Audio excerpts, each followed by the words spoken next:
Hey, this is LexWattz. I'm starting off the podcast talking about games. I talk about games a lot, and whatever.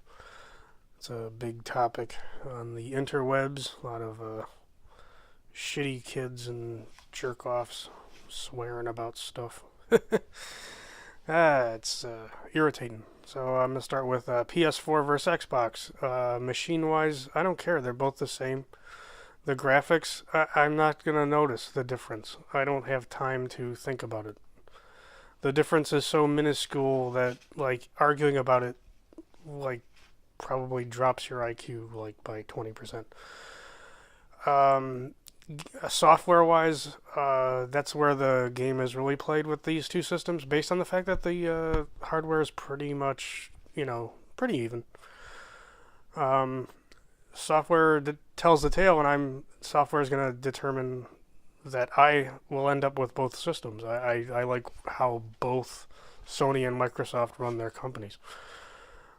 Xbox probably be the first one I buy. I will probably get an Xbox One first, and the only reason I'll do that is because I really like Dead Rising. I really like Forza and Titanfall. But when I do buy a Sony PlayStation 4, it'll be primarily because of the baseball. They make a really good baseball game. It's impressive. The MLB The Show has been great for years. Um, it's not easy to make a good baseball game. Historically speaking, baseball has been on record like probably has the most, the largest library of shit titles attached to it. It's an intricate game. It's not easy to make it good. An example would be MLB 2K, which is awful, and it's awful, and it's largely unplayable, which is weird because NBA 2K is phenomenal, and I don't even like basketball. I mean, I like basketball, but I don't like the NBA. But that game is excellent, and the way it makes you like it gives you the experience, the way they produce that game. It really, when you're walking out on the court, it's exciting. They put together a really good package, and I don't know why they can't do that with their baseball. Why they can't pizzazz it up, make it fun. MLB two or the show will be a reason I buy a PS4. And this whole like console war BS, it's just two products. Neither of them are going away. And to be honest with you, man, like all these kids that champion whichever box of technology their mommy bought for them, it doesn't make you like anything. It's not an accomplishment that your mommy bought you a Sony PlayStation. Because the reason why I say PlayStation is because I noticed that the PlayStation kids are really kind of jerk offs with their speech and Nazi-esque. And it doesn't make you anything. It just, you're a kid with a fucking video game system, and like the real thing is you're too fat and lazy to play a real sport. You can't really do anything to win anything. You can't win any games or anything. You can't win anything. So you think, oh, I'm gonna hop on the PlayStation bandwagon. That makes me a winner because I'm talking up something, and it doesn't make you anything. My system sold 1 million more systems than your system. Who gives a shit? Tomorrow, you can do all your grandstanding about PlayStation or Xbox. Tomorrow, if Microsoft or Sony decides, hey, these video game systems are cutting into our profits for our other ventures, they will ditch video games. It's happened before. Mattel ditched video games, and that's a huge company. And Intellivision had a huge following. Probably bigger than Sony or Microsoft. So don't think it can't happen. It doesn't matter what you say. You think you're like this free spokesperson. You're doing marketing and you're doing a service to Sony or Microsoft. You're really not. You're actually a kind of a detriment. And the fact that like the speech you spew, like just if you buy an Xbox, you're a cunt. You're a faggot. All this. And I'm just paraphrasing, but the shit you guys say. If you did work at Sony and you did say that, you'd probably get Sony sued. So there's nothing you do or that you are doing that is in the service of either company. I don't know, and it's all about software anyway. Really, in the end. So yeah, and then there's Nintendo. Yeah, that Wii U. Wow, was that a debacle from day one? I was working with a video game retailer when it launched, and admittedly, now I know I'm not Nintendo's market. Nintendo's market is the kids, and that's fine. People complain about that and everything, but that's not a bad thing. Nintendo's market being the kids, that takes the pressure off of Sony and Microsoft. They don't have to invest in like a kids division of gaming. And that it's good that Nintendo has the kids, but it's I would not that I wouldn't mind seeing titles skewed more towards me, like like new Metroid, or maybe a more maybe not, I don't want to say violent, but maybe a more mature Zelda would be kind of cool. But it doesn't. I don't need it. As long as you bring out the Zeldas and the Metroids and maybe the Earthbounds that you keep locked away in your stupid dungeon. But yeah, the Wii U, when it hit, I just looked at it, I touched the controller, and I was like, this is going to be a colossal failure. And then weeks later, we didn't sell out of it. I got a lot of confused parents, like, basically saying, like, look, I don't know why I'm buying this. I grew up with Nintendo, but my kid wants it. Both controllers are terrible. The Pro Controller is basically a ripoff of the Xbox 360 controller, except for the fact that the D-pads or the analog sticks are in the wrong spots, and that really doesn't make it too comfortable. The big touchscreen thing, just recently, Nintendo kind of like tried to bully up Ubisoft by saying, hey, you got to make Watch Dogs playable with this controller, not just the Pro Controller, and Ubisoft basically told them to go fuck themselves with Watch Dogs, and they pulled Watch Dogs off of the release window for the Wii U. Not that, like, anyone who was going to buy Watch Dogs was going to buy it for the Wii U anyway, or even owned a Wii U. Because those are the games, like, those are the games I don't understand, too. It's like, they got Assassin's Creed on there, Ninja Gaiden, Batman. It's like, who the hell's buying those for the Wii U? I don't know. I don't get it. But, so, yeah, it was a bad idea. And it's an HD system, and then all the little, like, things they say it does. Like, it can go on TV and surf the internet, and it's like, who cares? That's like, my phone can do that. You're not impressing me with your, like, bullet points there, Nintendo. And that is, and even then, like, even when that was being said by PS4 and Xbox at E3, that was just like, I never yelled at my TV more. When I was watching a press conference, it's like, you're telling me that I can watch TV. Xbox, go to TV. It's like, I can hit pause and then hit the fucking TV button. I don't give a shit about TV. TV will be dead technology in 5 years. Okay, it's done. TV sucks. Tired of hearing about TV. Tired of hearing about fucking social media. Talk to your fucking friends at school. Then play video games at home. Fuck it. You have the fucking earphones and the headphones and the microphone. Use that to interact with your buddies. I'm tired of hearing about social media. Keeping scores and, like, that stuff. That's cool. Leaderboards. That's great. But I don't need to be on Facebook when I'm playing Dead Rising. I don't give a shit.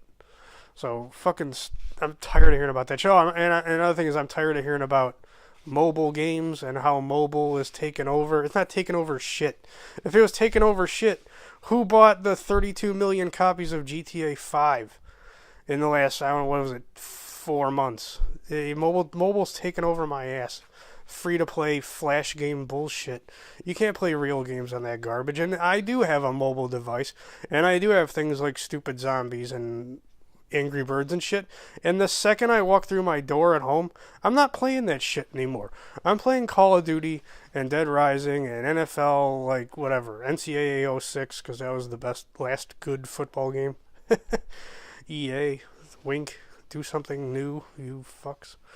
Anyway, So so the Wii U is dying, and the Wii U it is absolutely dead. Nintendo announced a 70% like negative, whatever. Their projections for this year, they cut them by 70%, which to me are anyone who's an analyst, I guess, would view that as a signal to third parties to say, hey, yeah, don't expect to make money putting your games on our system.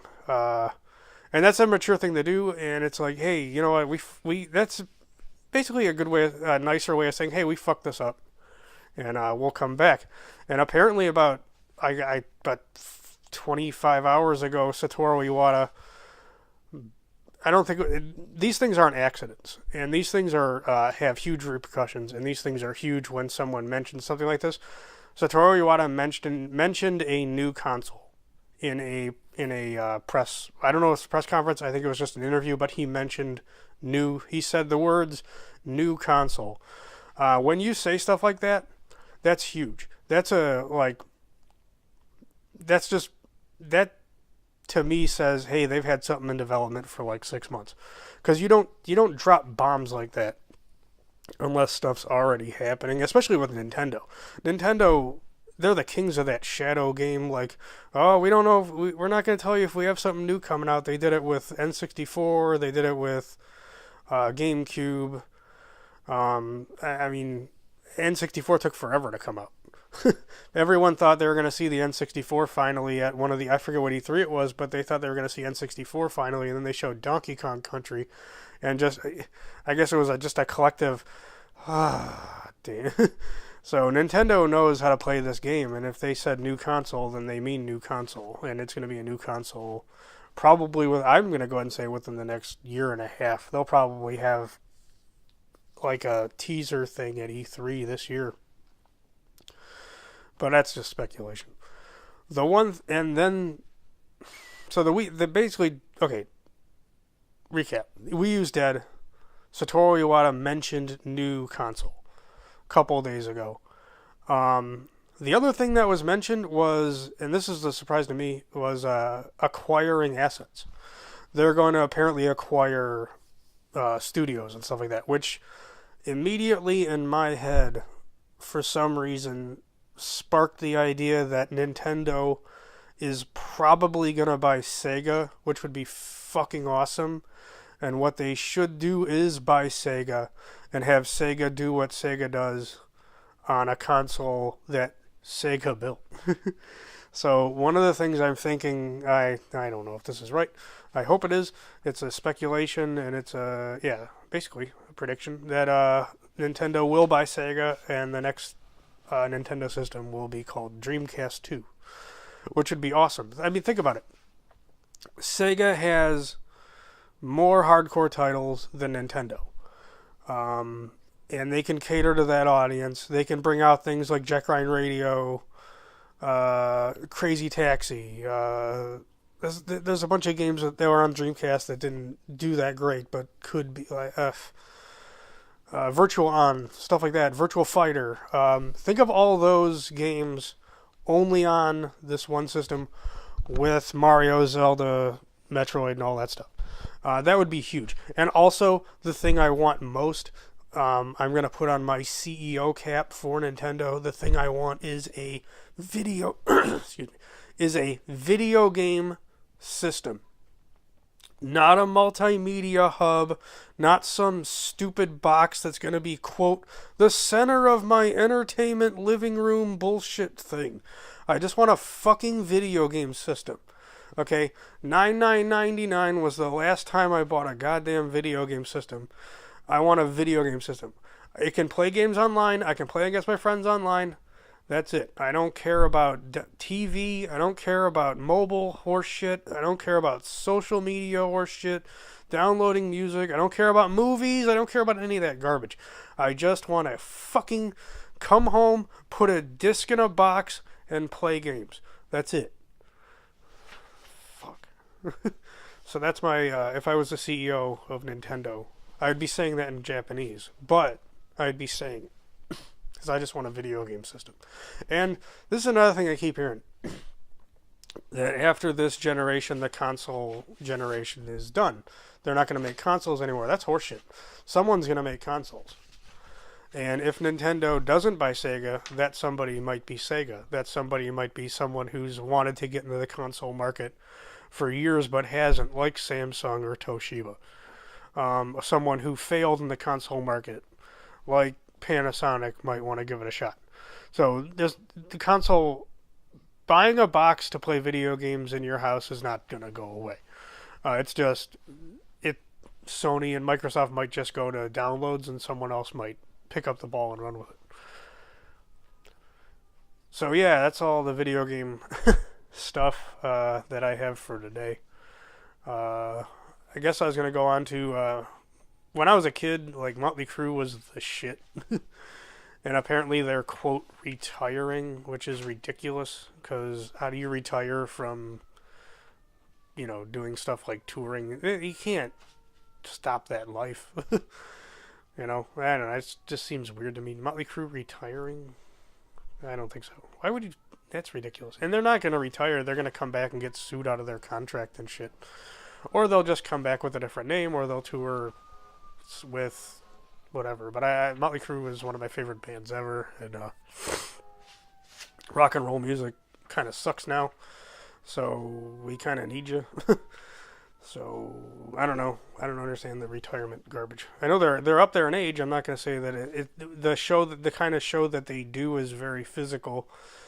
That doesn't mean you can't do festivals. You can do like 5 shows a year. I have a feeling. One of the things I was thinking was they're not going to tour anymore, and they're just going to have like a residency in Vegas. I don't know. That'd be pretty cool. And this month, I guess the Super Bowl happened. I watched it. It was pretty awesome.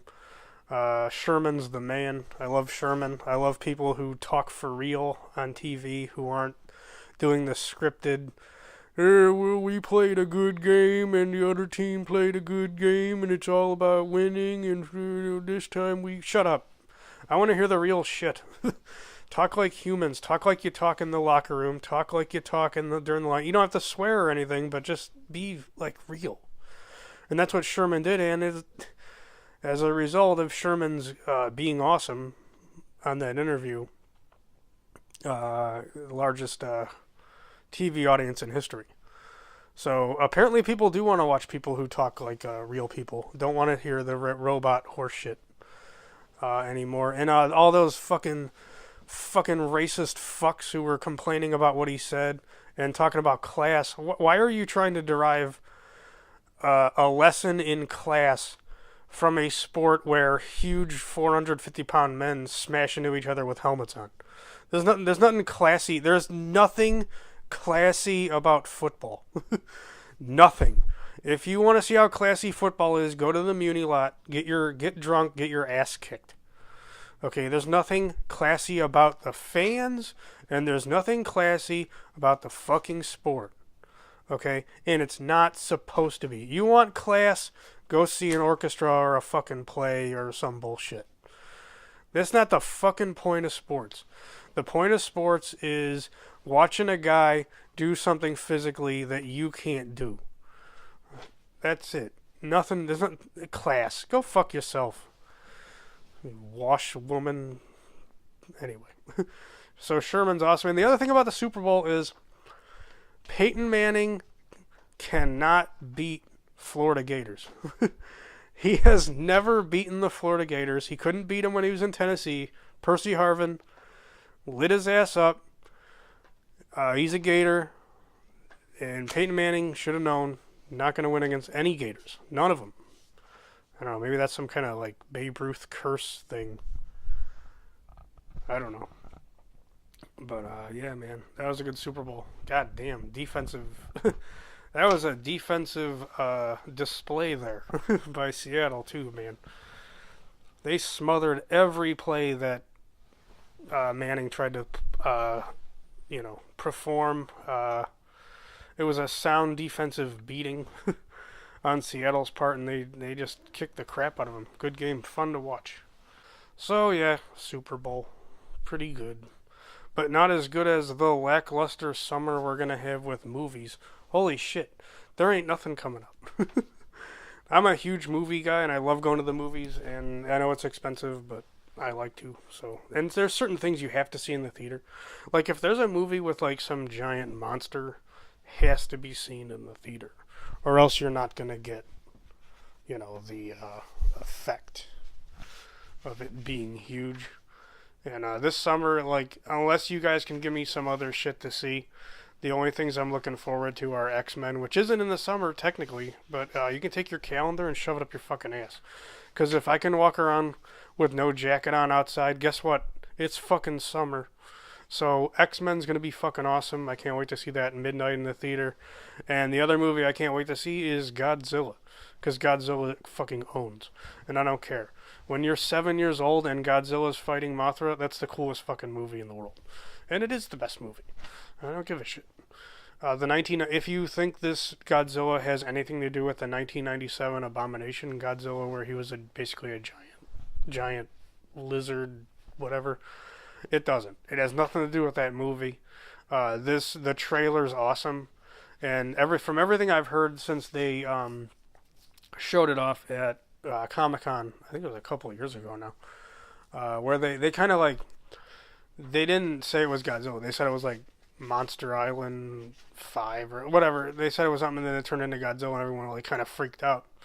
Like apparently it's a straight up horror movie. Like he might be fighting another giant monster, but like the trailer is fucking awesome, dude. And I know I've watched it a few times and I still don't it's cool because it doesn't give away too much, that's one thing I fucking can't stand in trailers, is when they give away the entire fucking movie in the trailer. Like in I don't know, like I've heard that Speed 2 they actually Speed was this stupid movie in the 90s, and it was about like this bus that couldn't slow down, and that's what the movie should have been called.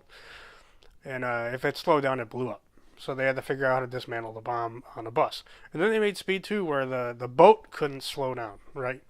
And there's a bomb on the boat, right? And the boat can't slow down. But they show in the trailer them getting off the boat and running around on an island. So they apparently don't even get killed. There's no like reason to see it. They show you the whole fucking movie. But so the Godzilla trailer is fucking awesome though, because it doesn't do that. And I'll just describe it like the first thing you see is like this jumbo, like it's like a B-52. I don't know what it is. I don't know anything about military planes. So it's this huge like jumbo military plane thing, and these dudes are jumping out of it with this like this drill sergeant speech thing, like this dude saying like, you're the best men for the job, blah blah blah blah blah, and they're jumping out, and they're above all these, like, it looks like clouds. They're above all these clouds, and they're jumping through the clouds, right? And they have these like smoky flares on their shoes. And there's like these colored flares. I'm like, what the fuck have they got those colored flares for? And because I don't know, I never saw that before. And they're diving into this, like, it looks like, you think it's clouds, man. They're diving through these huge thick clouds, and they're diving and they're diving. It takes a while, and then like you just see like whatever city it is just totally fucking destroyed. And they show like Godzilla's like 800 feet tall. He's huge, and they barely show like all of Godzilla, but like they just show these dudes diving, and they just keep falling, and they see Godzilla, and they're still falling, and then Godzilla does the roar thing. So yeah, it's gonna be awesome. But like as far as right now, man, the only movies that are even interesting are Godzilla and X-Men. Best movie of last year, definitely was. I thought it was American Hustle. American Hustle was really good, well acted. Everyone all around really funny. Louis C.K.'s in it. He's great. Yeah, Christian Bale's awesome in it because he basically plays Macho Man Randy Savage the whole movie. He's totally Macho Man, and he totally watched all of Macho Man's like interviews and stuff, because the whole fucking movie he's doing the like Macho Man like has like he's all intense and stuff, and he's doing the intense like glasses touch, and he's talking like him, and he's doing the lips and the just like the like he's standing like him, and totally ripped that off for Macho Man. So I think he owes the Paphos some money there. But totally a good movie. And yeah, and that's it's basically the end of this first podcast. I'm just testing out my sound equipment, to be honest with you, and spitballing on some bullshit. So if you feel like yelling at me on comments and stuff, go ahead, because I'll fucking smash you. I don't care. This is LexWattz. Have a good, whatever.